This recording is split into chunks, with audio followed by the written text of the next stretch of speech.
The Void, Series 1, Episode 1, The Naled, Chapter 3.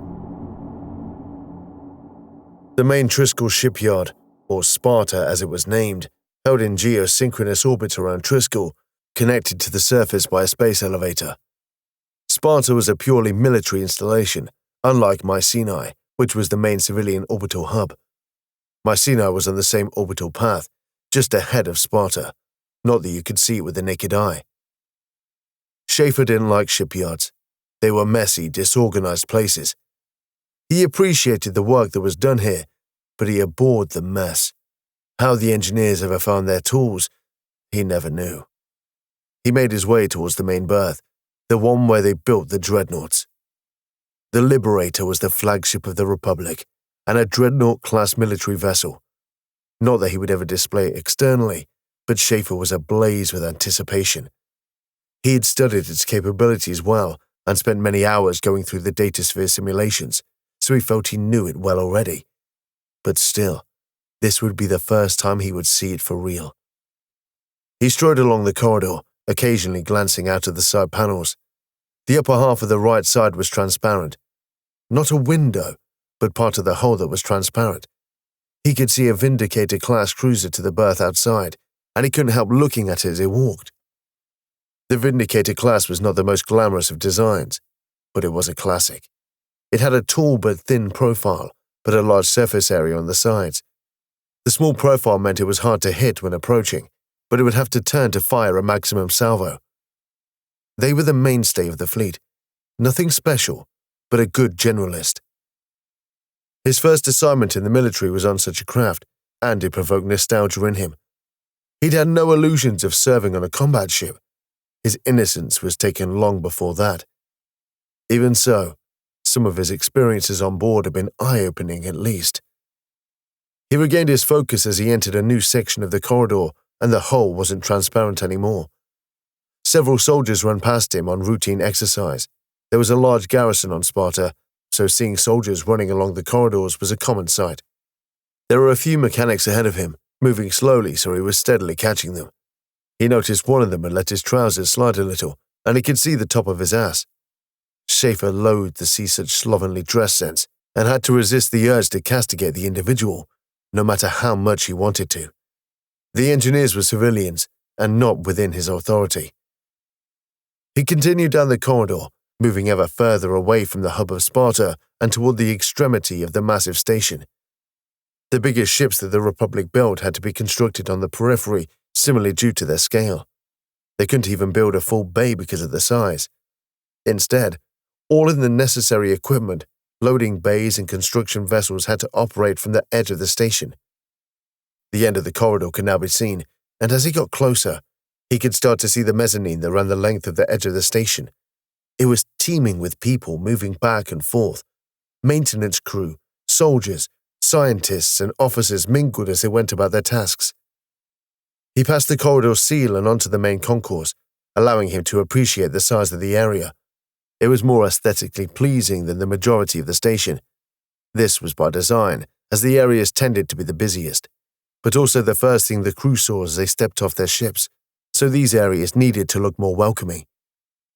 Most of it was functional, as you would imagine, but there were environmental touches as well, like trees and vegetation.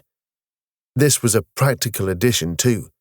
They didn't add much to the oxygen in the area, but they did contribute, and it gave the place a more natural aroma. The mezzanine was broken up into sections, each of which could be sealed in the event of a disaster, but when it was fully open, it was impossible to see the far end of it from the other without enhancements. It was when he looked to the outer hull that he was entranced. The entire outer hull was transparent, and it gave a spectacular view of the ship docked alongside. The ship itself was far too massive and close to get a good look at it, but the small part he could see was magnificent. The Liberator. The Republic's new flagship, and his assigned command. He felt both pride and a small amount of intimidation, if he were to be honest. The authority which he had been trusted with was daunting. This was no administrative role making decisions that would go through many ratifications and procedural checks and balances before they were ever implemented. This was a role where life and death decisions were needed immediately and without hesitation. Not only that, but he had the duty of care of every single one of its crew. Authority, security, and responsibility, Schafer whispered his own personal mantra. It was okay to feel a little intimidated by his role, he told himself. It's when you don't feel it that you aren't fit for command. What he could see of the Liberator revealed a very smooth and organic design which had become the trademark of Republican ships. The ships of the old Triskel era were effective, but very functional and even subjectively ugly. Not so with the modern ships, which included artistic styles as well as function. The prevailing philosophy was this engendered pride with both those serving on them and the public at large. It was a philosophy he agreed with because right now he felt an almost overwhelming sense of pride. He cheated himself for his indulgence, for whilst it was immensely satisfying, it wasn't very professional of his position, and he didn't want it interfering with his judgment. He made his way towards one of the embankment stations, avoiding the endless stream of people milling around him. As he drew closer, he could see a small group of people gazing through the hull at the Liberator. One of them he recognized from the manifest he had been given. The man was around average height and quite slender. He had a quite charming, boyish face that made him look much younger than his age would suggest, and, judging by the look of wonder on his face, quite expressive. "Major Varma," Schafer announced. Varma suddenly lurched back into the real world, completely surprised by the sudden arrival of the captain. He immediately snapped into a more formal pose, instinct shaped by training. "Yes, sir. I'm Captain Carl Schafer. Yes, sir. I recognize you now, sir." Carl Schafer allowed himself a small smile, amused by Varma's reaction. "It's okay, Major. I have to admit I'm a little awed myself." "It's a beauty, isn't it, sir?" "That it is," Schafer agreed. "To serve on the flagship of the Republic, I never thought I would see myself in such a position," Varma explained. "Captain Haldane spoke exceptionally high of you, said you were a born warrior." "Captain, please, you'll make me blush," Varma replied with endearing earnestness. Schafer had to admit he had trouble reconciling the man before him with the stories Haldane had related to him, but Haldane was not a man given to embellishment. Varma had many hidden strengths, it seemed. "Either way, I'm glad to have you on my team, Major." "Thank you, sir. I'm very pleased to be given this opportunity." "This will not be an easy assignment by any means. Being the flagship means we are liable to see a lot of trouble and difficult situations in the future. In all honesty, sir, when is it not trouble out there?" "True enough. Still, it might be more frequent than your previous assignment," Schafer added. "Have you got everything squared away on board?"